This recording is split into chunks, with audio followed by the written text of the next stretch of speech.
صلی اللہ علیہ وآلہ وسلم نے ارشاد فرمایا جو نماز نہیں پڑھے گا نماز چھوڑ دے گا، حدیث پاک کا مفہوم ہے وہ 12 مصیبتوں میں گرفتار ہوگا، 3 دنیا میں، 3 قبر میں، 3 مرتے وقت اور 3 میدان محشر میں۔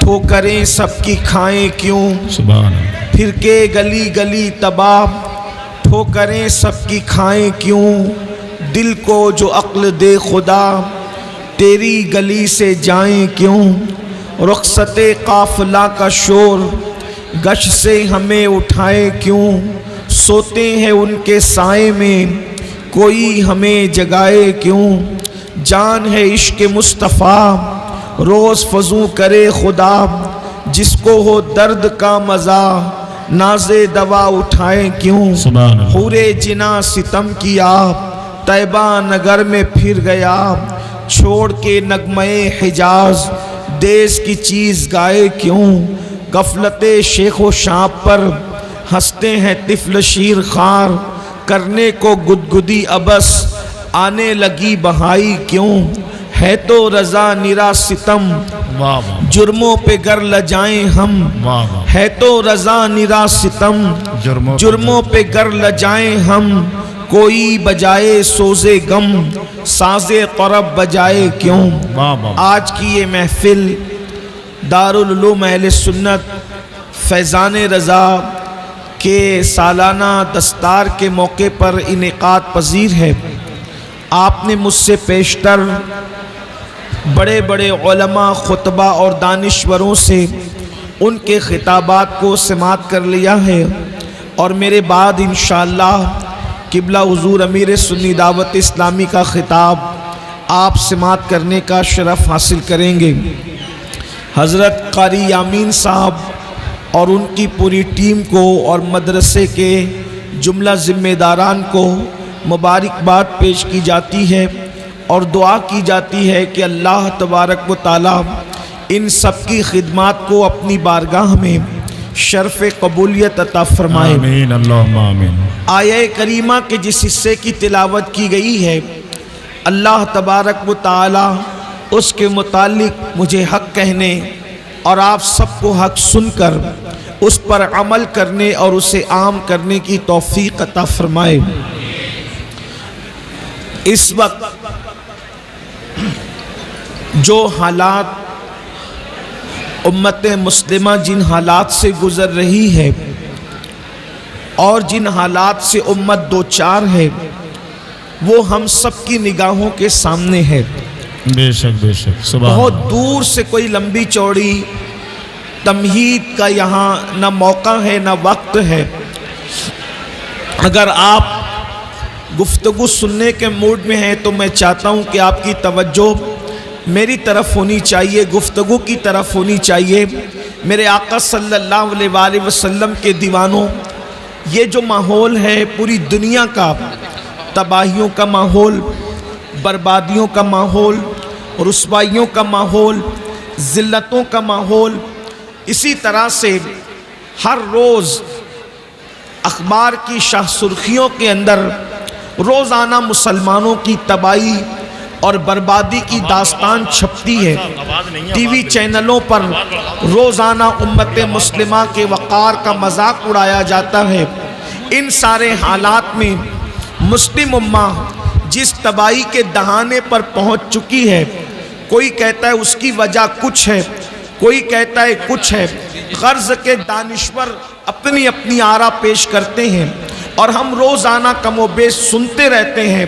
کوئی کہتا ہے یہ وجہ ہے، کوئی کہتا ہے یہ وجہ ہے، کوئی کہتا ہے یہ وجہ ہے۔ لیکن قرآن و سنت کا اگر ہم جائزہ لیں تو ہمیں یہ بات سمجھ میں آتی ہے کہ ہماری تباہی اور بربادی کی سب سے بڑی ایک ہی وجہ ہے اور اسے گناہ کہتے ہیں۔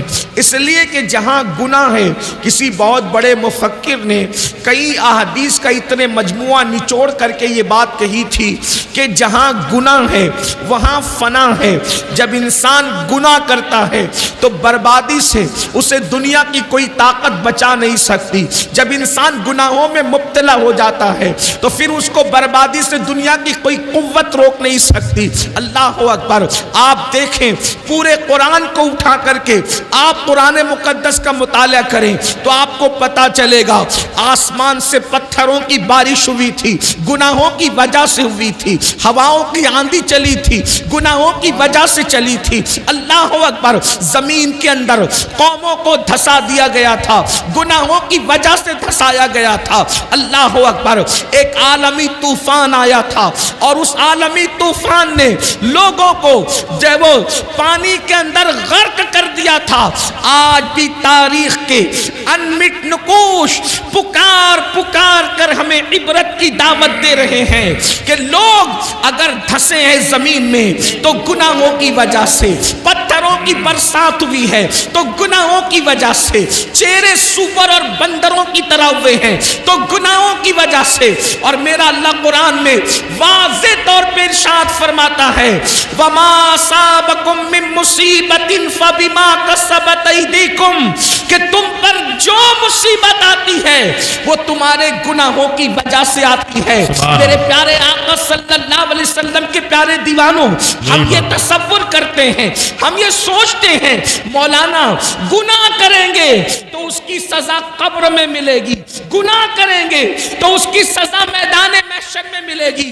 حالانکہ ایک مسلمان کو اگر یہ یقین ہے کہ میرے گناہ کی سزا مجھے قبر اور میدان محشر میں ملے گی، تب بھی تو اس کو گناہ نہیں کرنا چاہیے، اس لیے کہ نہ قبر میں گناہ برداشت کرنے کی طاقت ہے، نہ حشر میں گناہ کا عذاب برداشت کرنے کی طاقت ہے۔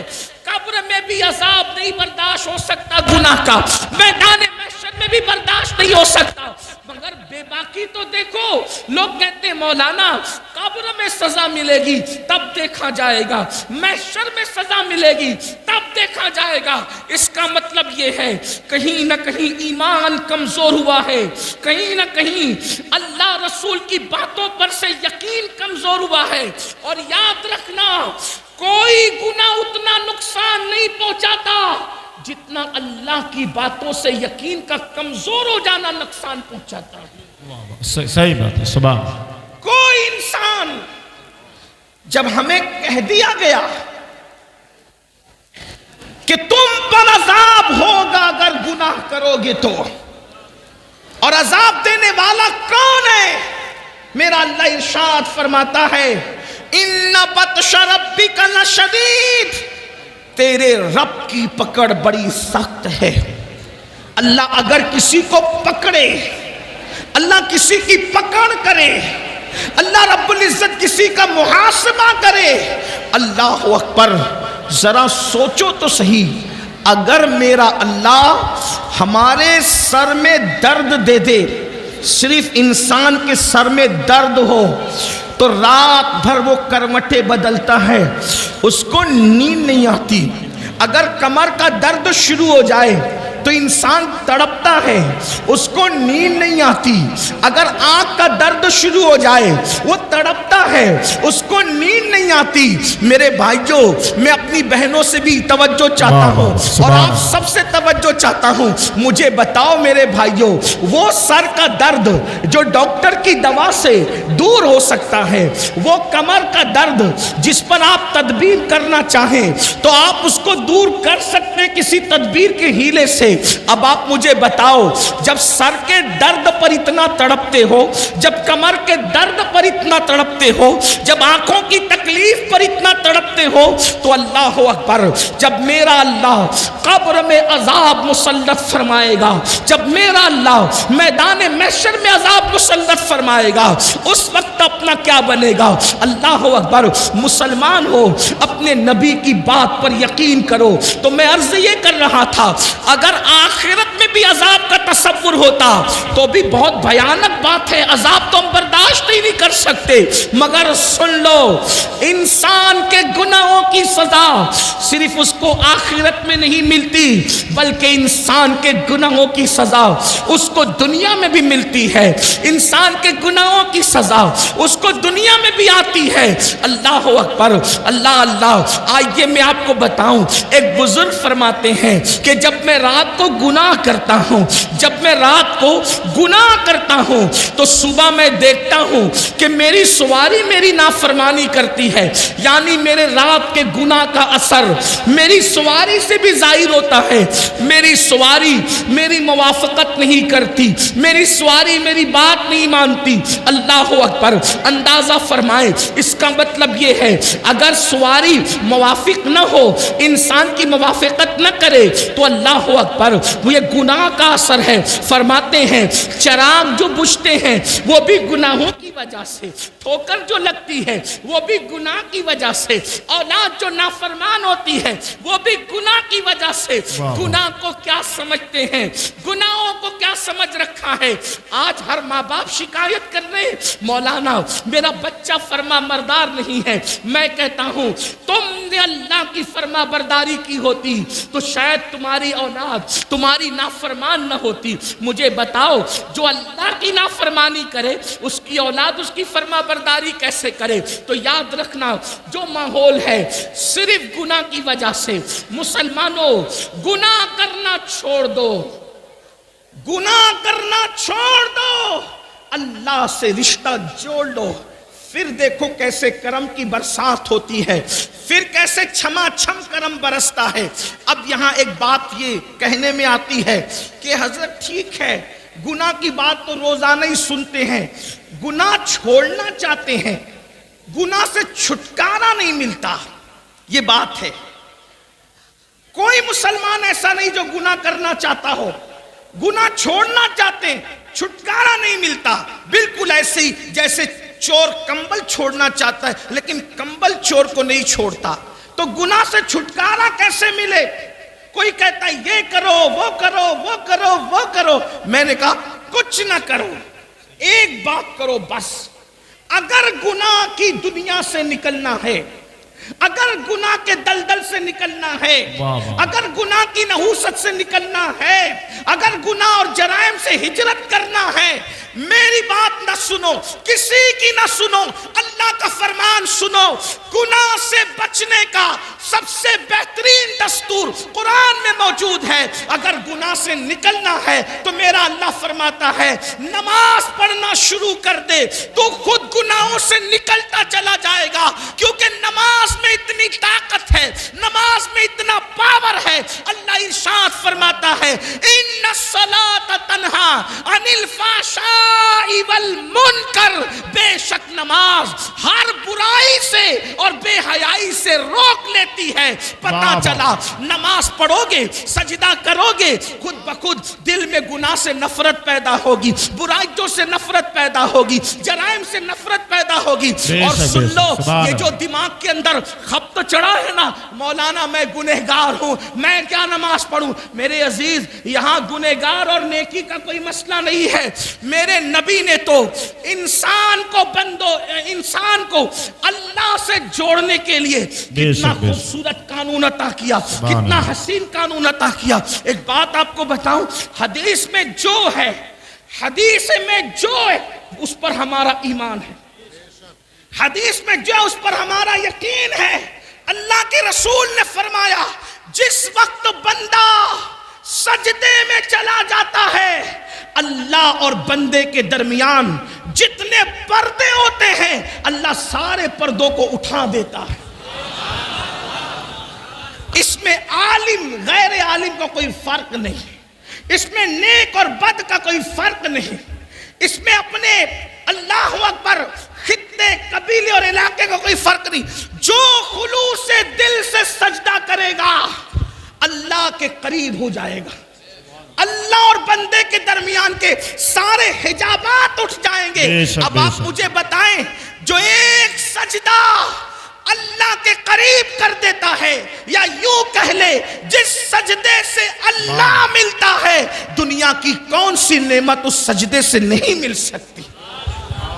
سبحان اللہ سبحان اللہ۔ کیوں سجدوں کے قریب نہیں آتے؟